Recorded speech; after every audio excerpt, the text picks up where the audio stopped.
2021 has come and gone. So much has changed, so much is the same, but from massive blockbusters to the most intimate indies, fortunately, filmmaking has had a banner year.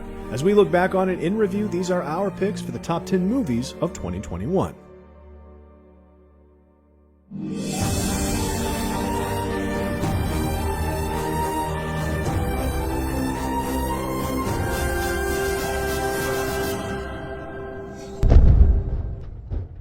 Starting off at number 10, we're looking at the films that made us laugh. And thankfully, there were a fair few. We had cute, if not groundbreaking, animated entries from both Disney and Pixar, which charmed in exactly the same way they always do. Wes Anderson took an extra-strength dose of pastel pills and delivered us an anthology of thrice-distilled idiosyncrasy that was, predictably, delightful. While Paul Thomas Anderson combined Philip Seymour Hoffman's Air with literally the entire Haim family in a loosely structured hangout movie that may not have been his best but was his most fun in Licorice Pizza. Plan B was a hysterical sex comedy romp in the vein of Superbad and Booksmart, and Shiva Baby was hilarious but also crazy stressful. But our favorite comedy of the year, and surely the hardest to pin down, was an adaptation of a Twitter thread of all things. We are talking here, of course, about Zola. Hey. Last month, I went dancing at this cute spot in Florida where my roommate's girl made like 5 G's a night. My roommate just told me that he going out there tomorrow, and he asked me if I had any friends that want to make some money, and you the first bitch I thought of. Damn, bitch. We just met yesterday and you already trying to take hoe trips together? When we leaving? Adapted from an absolutely hysterical series of 148 tweets about why Asia King and this bitch here fell out, Zola captures the raw, audacious, very online energy of its source material in a saga about 2 strippers heading to Florida to dance together that goes very, very awry.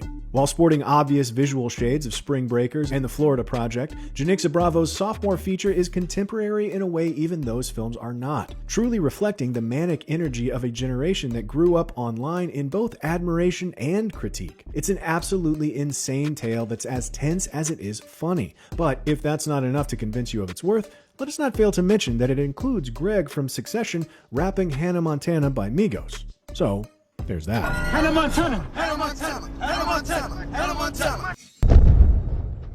In our next 2 slots, we're looking at the blockbusters. And here too, 2021 came back with a fury. This year, we got a couple big-ticket musicals that took sharp melodic tugs upon our heartstrings in the form of In the Heights and West Side Story.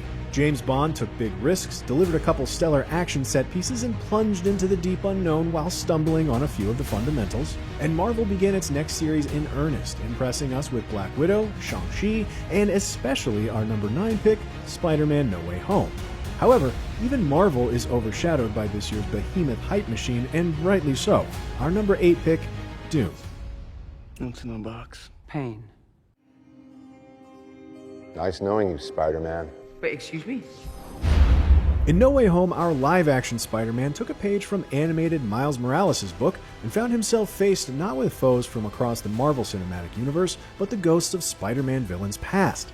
With a few very satisfying surprises that were both original and amazing, retconning in former versions of the Spider-Man saga as the MCU's Phase 4 continued its build-out into the multiverse, and honestly, it was a blast. Beyond its multi-dimensionality, there was nothing particularly revolutionary about No Way Home, but then again, it wasn't aiming for groundbreaking. Instead, it was exactly the kind of genre-spanning treat the entire world has come to know and love pretty much every single time out from Marvel Studios. There's a little comedy, a little drama, some romance, some action, great villains, a clear hero, morals and messages, and stakes and excitement and emotions and constant entertainment from start to finish. It's the latest entry into the world's most expensive and ambitious serial storyline ever told. So yeah, we like experimental cinema, but we like comfort food too, and there's nothing quite as comforting as the heroes we've come to know and love saving the universe one more time. But then, there was Dune. Remaking Frank Herbert's far-future saga of galactic colonialism, thundering across all the big screens and the loudest sound system since late October, this sci-fi epic Part 1 operated at a magnitude like little else. The sense of scale was nothing short of gargantuan, and the universe building that it served felt wholly realized and wholly real. The visual effects were essentially perfect, integrating into actual footage without a single scene showing, and they made for the easiest fantasy world to get fully lost in since perhaps Lord of the Rings. The resulting world looked and sounded utterly celestial. The sound, in large part thanks to Hans Zimmer channeling the late Johann Johansson to fantastic effect.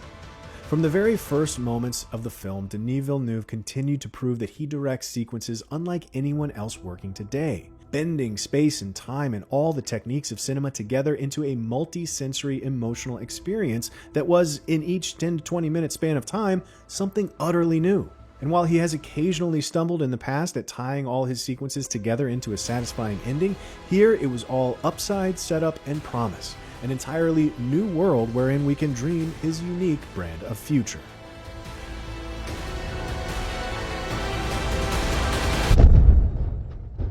Next up at number 7, we take a brief interlude from fiction films for documentaries. Elizabeth Chai Vasarhelyi and Jimmy Chin continued their run of pulse-pounding doc thrillers, chronicling real-life man versus nature struggles with their take on the rescue of the Thai soccer team in The Rescue.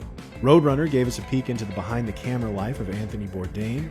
The Dissident looked into the murder of Saudi journalist Jamal Khashoggi. Flea compassionately animated the story of an Afghan refugee on the precipice of his marriage. But most of all, it was a great year for music documentaries, like to a crazy degree. There were literally 4 Britney docs this year alone. Edgar Wright made the Sparks Brothers, Peter Jackson made Get Back, but none were quite as much of a blast as Summer of Soul. As far as I could see, it was just black people. This was the first time I'd ever seen so many of us. It was incredible. Roots drummer Amir Questlove Thompson made his directorial debut with this impressive documentary recounting the story of a massive, life-changing festival with a mind-blowing lineup in the summer of '69. This was the Harlem Cultural Festival, and Questlove set out this year not to rewrite the record, but to finally just write it for the first time. Filled with concert footage of stunningly high quality, key interviews with all the biggest players, and a sense of not just musical but also cultural revolution, the Summer of Soul, or When the Revolution Could Not Be Televised, looks back at and re-energizes a vitally important cultural moment that has been bowdlerized by uneven coverage. The result is not just an important historical document of the joyful side of a cultural moment, but a damn good time. If 2021 was an outlier in terms of music docs, it was a veritable banner year for period pieces. Our next 2 slots are set aside for them, and honestly, they almost took up 3. Kenneth Branagh is making Oscar waves with his rather sentimental Belfast.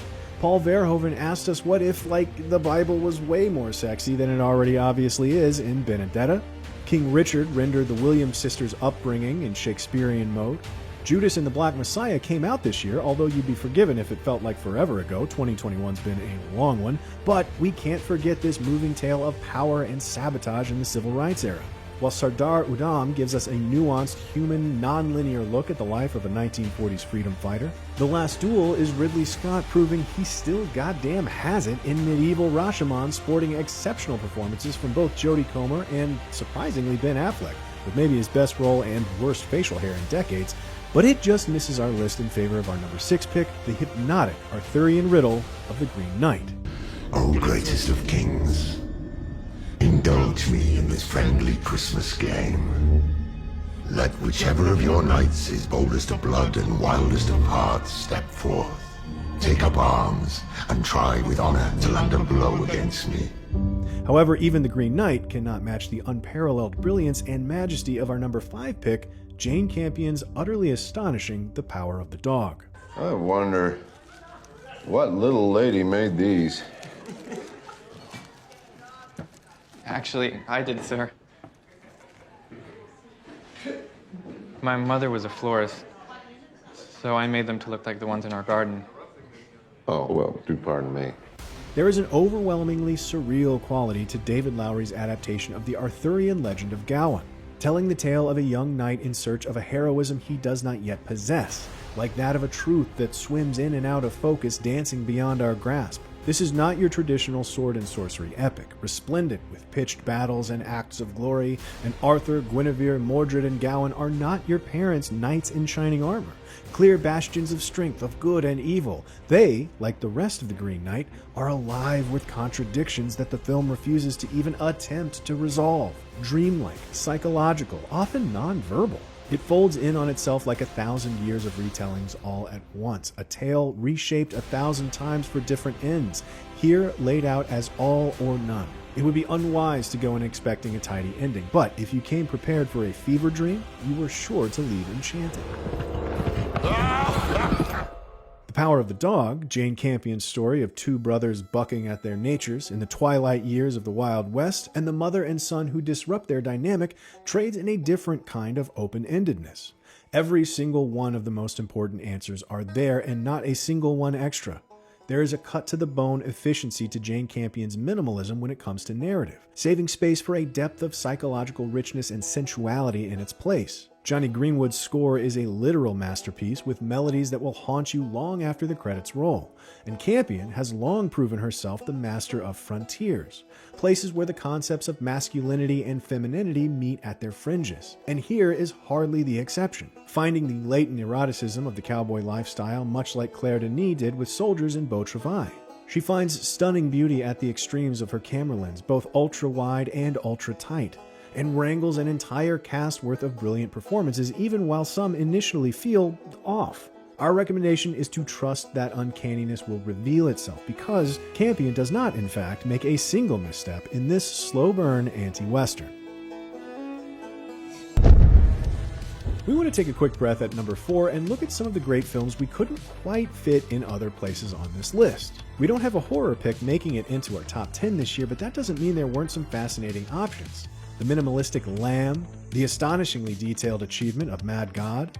We have very mixed feelings about Titane, but it is certainly an exceptionally well-crafted film, if not always a likable one, and we don't think this cinematic year in review is complete without a mention of it. As far as thrillers go, it's hard not to be impressed by both Nick Cage's and the filmmaker's restraint in Pig, or the anxiety-inducing Kitchen Confidential tension of Boiling Point.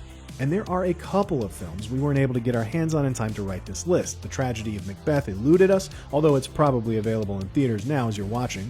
And we weren't able to make a screening of Memoria, one of our most anticipated films of the year, but nobody else will have a chance to see it until next year either, so we figure it hardly counts. But at the top of our grab bag, we have an animated film, the final finale to a very long string of finales, Hideaki Anno's capstone to the Evangelion epic Thrice Upon a Time.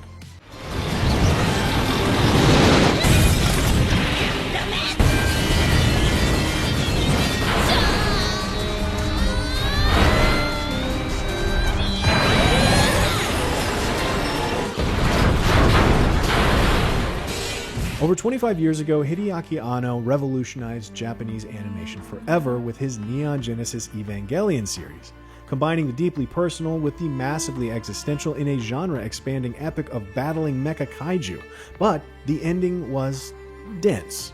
From there, Anno remade the ending in feature film form to much greater success and truly deserved critical acclaim. And then he continued his battle with one of anime's most fascinating narratives with the rebuild of Evangelion series that saw the same story retold from a new angle to mixed success.